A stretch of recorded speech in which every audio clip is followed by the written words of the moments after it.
میرے دوست ہیں، ابھی چلے جائیں گے۔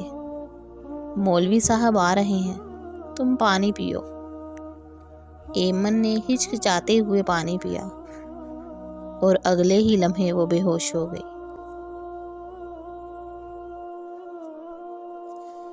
جب ہوش آیا تو ایمن کسی اور جگہ پہ تھی۔ بدن پہ کپڑے نہ تھے، سانس پھنس رہی تھی، چیخی چلائی مگر کوئی نہیں تھا۔ عزت، بھروسہ، سونا، پیسہ، خواب سب لٹ چکا تھا۔